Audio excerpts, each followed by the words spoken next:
First, God does not exist. But don't worry, what does exist is good, as opposed to evil. So if you believe in God, you believe in good, and that's as it should be. You are just fine. If you believe in evil, then you probably need a whack on the back of the neck with a big fucking stick.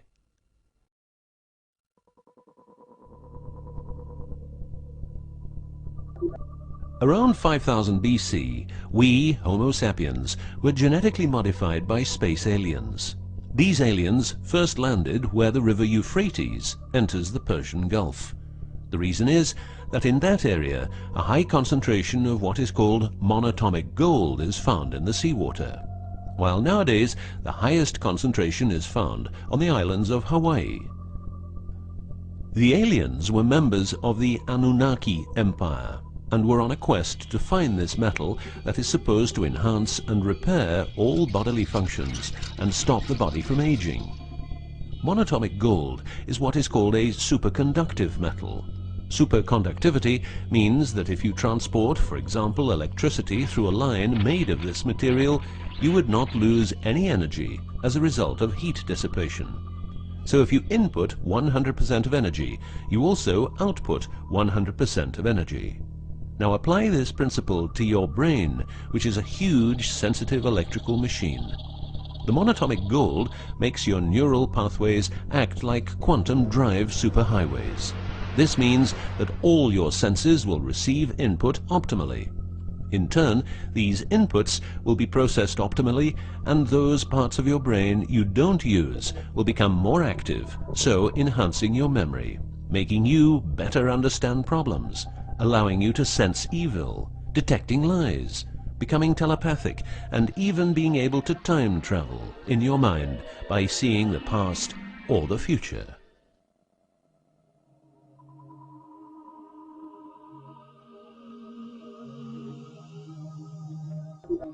So the Annunaki, which is the name of the empire which includes races like the Saurian, or as they are called the Reptoids, the Argarians, or Nordics, because of their human looks, and the Greys from Zeta Reticula, were looking for monatomic gold. This involved enormous effort because it had to be extracted from seawater, or by processing it in such a way that the gold, usually in pairs of 8 atoms per molecule, could be separated into individual particles. In this fashion, the monatomic elements were separated from the multi-atomic cousins. In a similar way, uranium-235 is produced. For the use as intelligent slaves, the Annunaki took a man, let's call him Adamski, and took out a part of a rib. This is because the rib is a part of the human body that can be removed without causing too much damage, and because the rib contains bone marrow, it's a perfect source for DNA. The Annunaki modified the DNA for a better manipulation of the humans and implanted it into a woman, let's call her Mulva. Mulva then had children with Adamski, and their children were, just like Mulva, genetically modified. These humans worked for the Annunaki, but not a lot of humans knew about the Annunaki, and then, for some reason, the Annunaki disappeared. An interesting detail is that the symbol for human DNA resembles the word Yah, which is God, but surely this is a coincidence.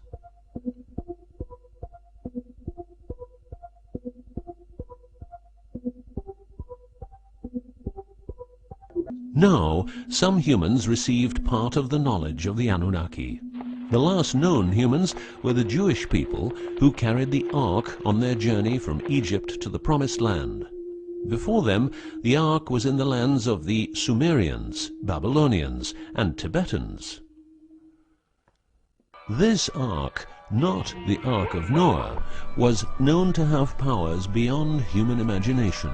It could levitate and deliver the fire of stars, a dangerous firework-like display of power that occurred when the monatomic elements became unstable. To make them stable again, you needed to know certain secrets, and with those secrets you could preserve the Ark and thus its powers. The humans who were close to the secrets of the Ark had long and prosperous lives. The best known was Methuselah, who lived to the age of 950. Wherever the Ark is, the culture thrives, and over the centuries it moved from Jerusalem to Rome to London, and is now supposed to be in the United States of America.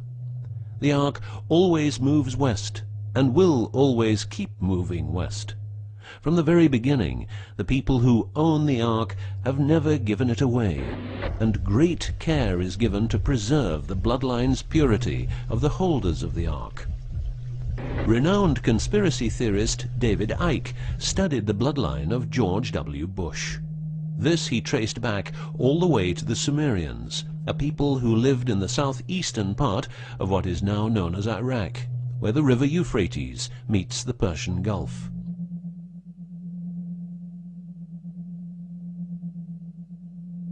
The secrets of the elements of the Ark, scientifically known as ORMs, orbitally rearranged monatomic elements, are nowadays hidden by secret societies that have control over society worldwide. The word ORM is the same as the Hebrew word which means the tree of life. ORMs consist of 8 metals.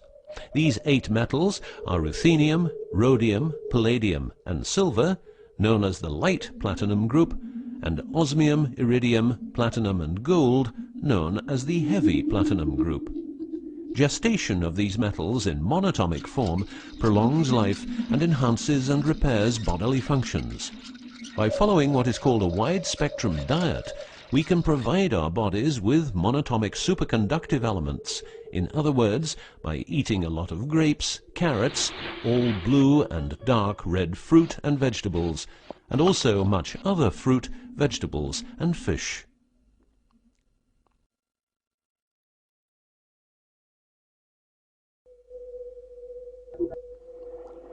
There are countless fragments of footage shot by both Russian and American astronauts, which show the vast number of lights that seem to be attracted by releases of electromagnetic energies by both the Earth and man-made objects such as satellites.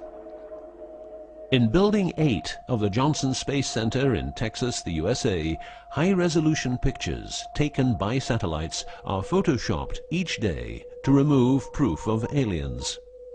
In the film The Secret NASA Transmissions, the footage, it becomes clear that astronauts have grown accustomed to these strange anomalies, and that even in 2000, an unprecedented cooperation between NASA, the Russian Space Agency, and a committee of UFO experts was formed to share knowledge on this subject. To better understand this whole story, a few revelations are in place. Everything vibrates because atoms vibrate, and that is because the subatomic particles are in harmonic resonance, a fancy word for vibration and keeping themselves in equilibrium.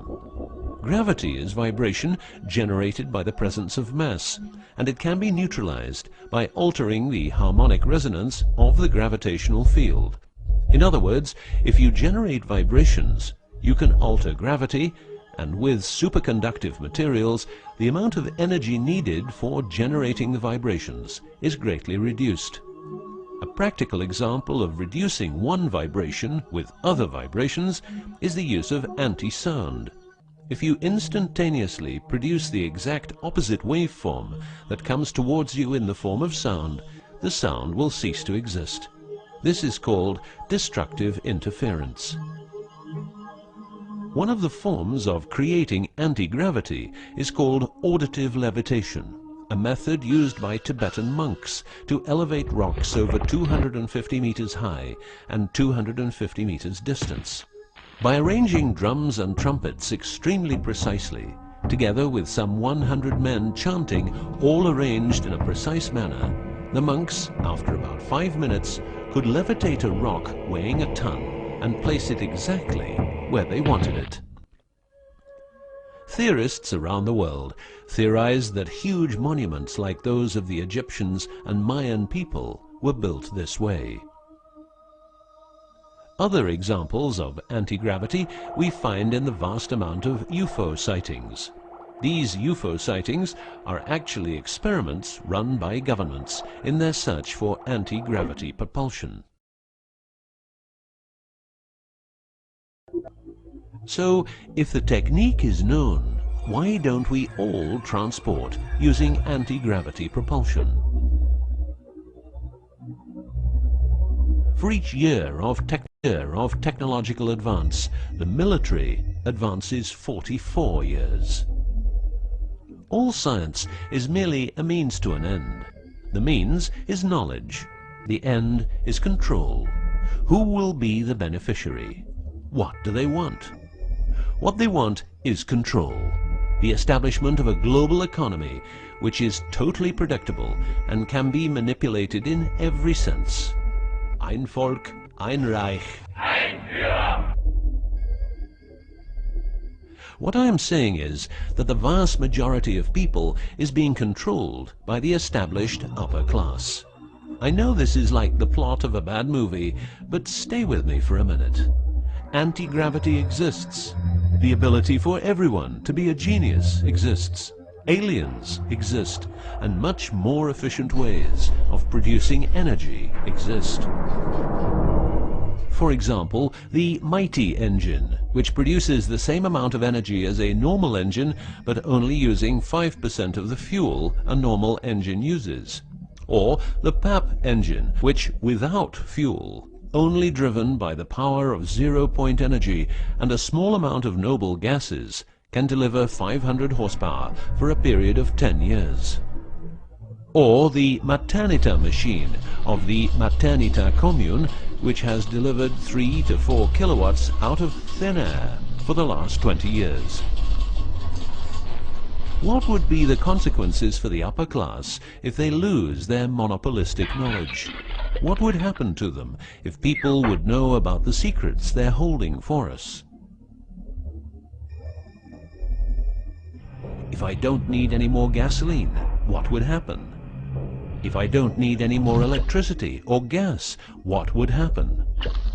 If I don't need any more medicines from the pharmaceutical industry, what would happen?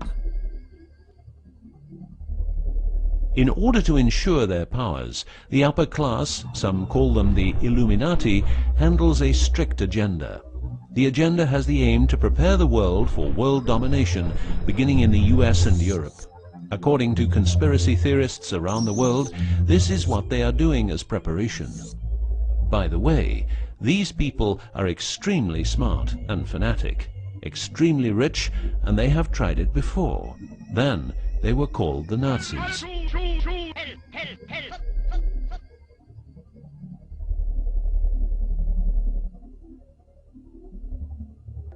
Although what you are going to see and hear sounds very peculiar, remember that a lot of people, for instance, ex-personnel of the US and UK armed forces, have been brutally murdered for making their information public. Let's begin with 9/11, but first a little history. What the Second World War did for the US is that it gave the country such an economic lead that it could easily grow more comfortable in its already powerful role. The industry of war gave everybody jobs, and therefore everybody could start consuming. Marshall aid gave Europe the economic impulse it needed. In other words, war leads to flourishing economies and leaps forward in technology. The process of transformation, even if it brings revolutionary change, is likely to be a long one, aside from some catastrophic catalyzing event like a new Pearl Harbor.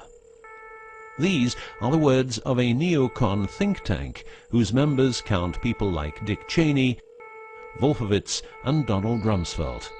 What it says is that America needs a war to transform into its next shape, and 9/11 is our new Pearl Harbor.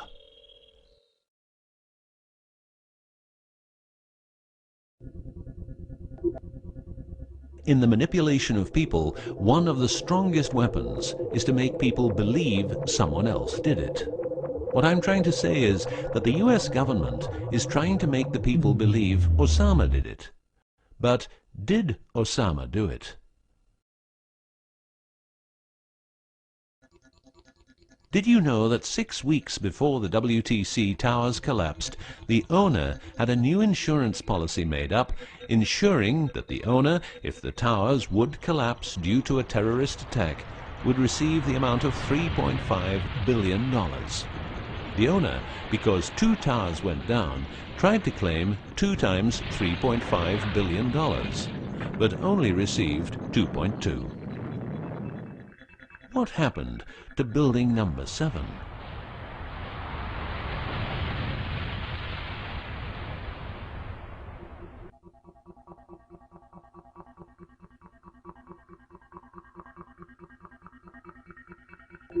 In order to control people who can be a hazard to the bad guys have control of a number of tools.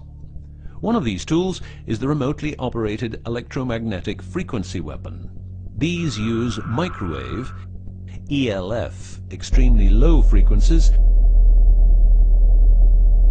and acoustic frequencies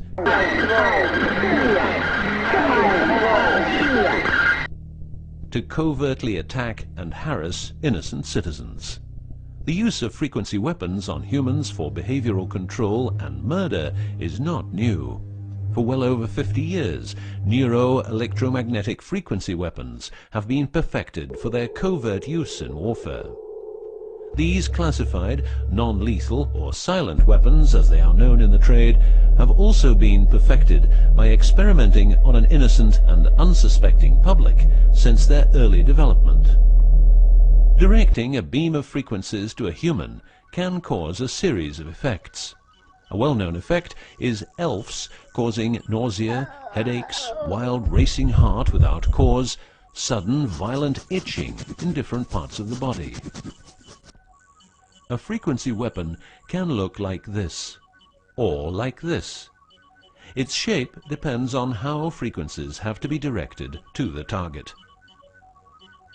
Did you know that the US Patent and Trademark Office holds a vast amount of patents for machines which can be used in direct or subliminal mind control systems? Here are a few. Method and system for altering consciousness. Superimposing method and apparatus useful for subliminal messages, subliminal message generator. Enough about the frequency weapons. Check this link to learn more.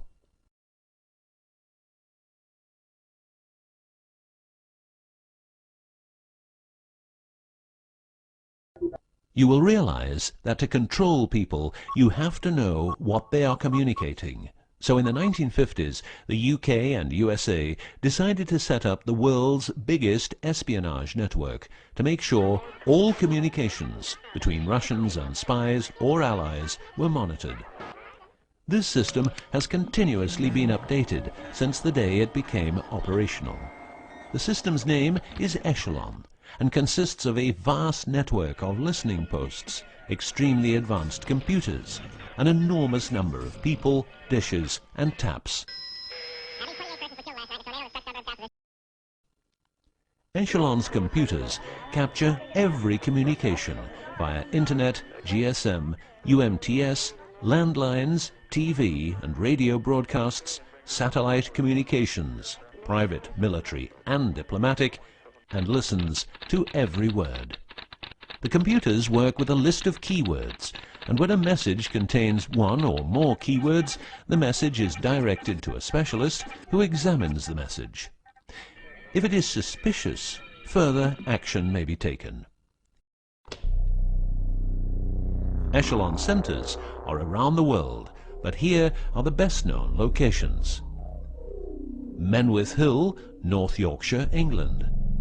HARP, Remote Mind Control Computer Center, Alaska. Pine Gap, near Alice Springs, Northern Territory, Australia.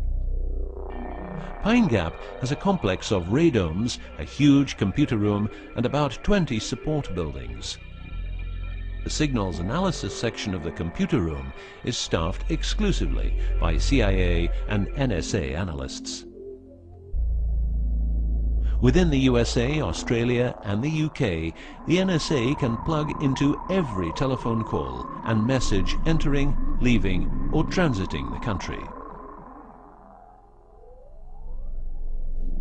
The NSA is also constructing a network of towers up to 500 feet high, each tower at a distance of 200 miles from each other and stretching from the east to the west of the US. The network is called GWEN, Ground Wave Emergency Network. This network transmits very low frequencies combined with ultra-high frequencies and is used in case the communication systems in the US are rendered useless because of a nuclear attack. Coincidentally, the frequencies of GWEN coincide with the frequencies being used by frequency weapons. Also coincidental is the fact that mobile telephone systems like GSM and UMTS also operate in the same frequency areas as some frequency weapons.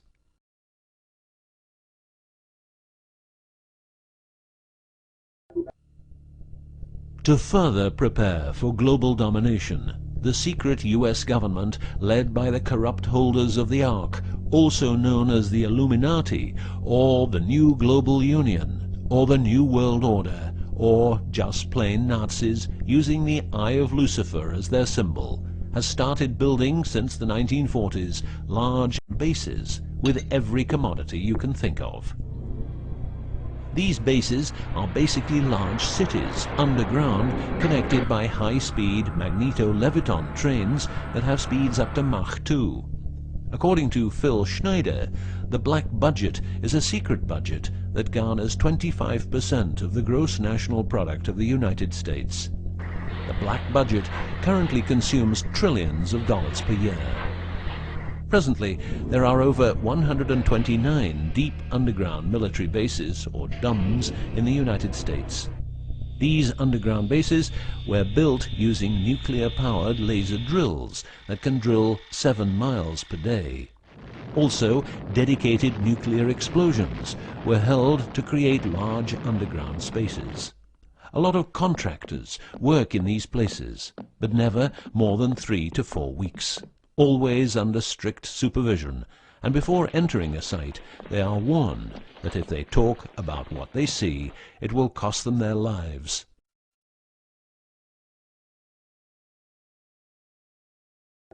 As mentioned, men are the result of a genetic modification by space aliens. These aliens have been on Earth for a long time and lived in large underground cities all over the world.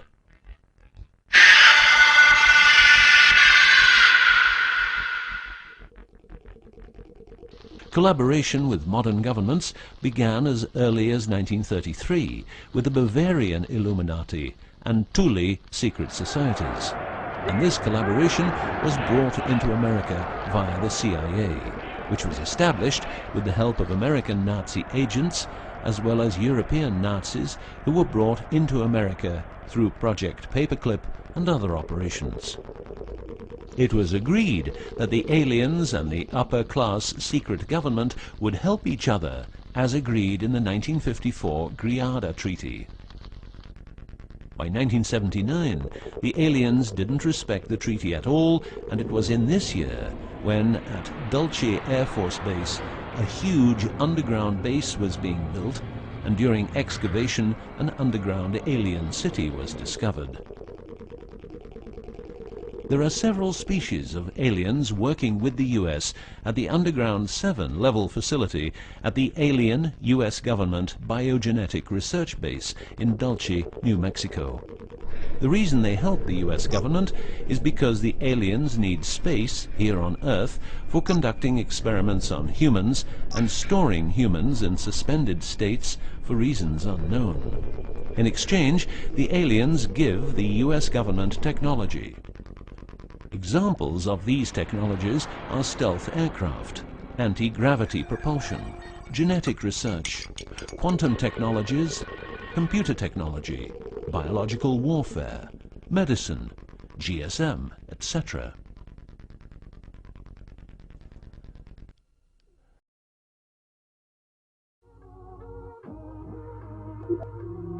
The greatest weapon the devil has is the disbelief people have in him. The devil represents evil, and those who want to dominate are the evil ones because they keep their knowledge from saving lives and improving the world.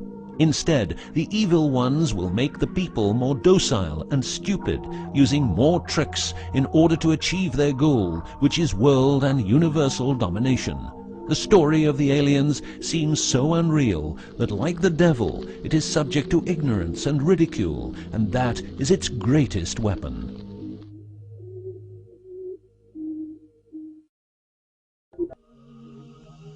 In the past and present, the evil ones have tried a number of methods and products to manipulate people. AIDS, invented by a laboratory in Chicago, Illinois in 1972. It was a biological weapon to be used against the people of the United States. Second, the US government has a Tesla device to generate earthquakes. NASA only landed on the moon once. Almost 90% of drugs trafficking is organized by the biggest secret services in the world, like CIA, NSA, MI5, MI6, and so on. Since the US is in Afghanistan, poppy production has reached an all-time high, and never has there been so much heroin on the market. People who don't need drugs needn't worry. Their needs are covered by the pharmaceutical industry. The global warming story is a hoax. The Earth is warming up, but not as a result of CO2 produced by man, but because the cycle of the Earth is just like it is. Remember that 10,000 years ago, the whole northern part of the world was covered in ice. It's what we call an ice age.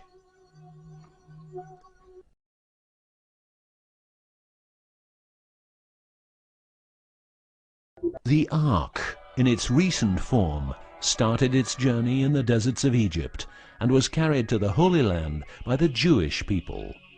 In Jerusalem, the Ark started its journey around the world heading west. Everywhere the Ark has been, one or more obelisks are erected as a symbol of establishment. In the future, the Ark will travel to China, Russia, Iran, until it reaches Jerusalem again, which means the whole world will be under the influence of Lucifer's eye. That will be the moment the Annunaki Empire will settle and rule Earth uncovertly. On many important sites in the world, buildings carrying symbols of Lucifer's return are common. The best-known example is the Pentagon, which suggests a pentagram referring to the Jewish symbolism and the symbolism of the Ark. Another example is the Israeli High Court. It's a building with dozens of satanic and secret symbols.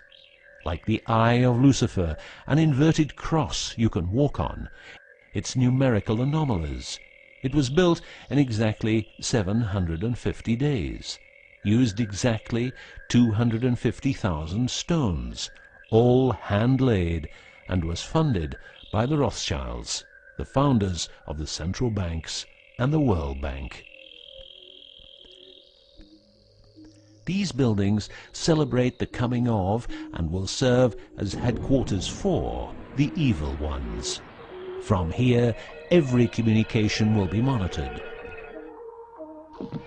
The underground cities will then be used as detention camps, where the bodies of resistance people will be converted into soulless zombies. The army of the NWO and its intelligence agencies will be able to track and trace everybody on Earth and influence their opinions or simply dispose of them.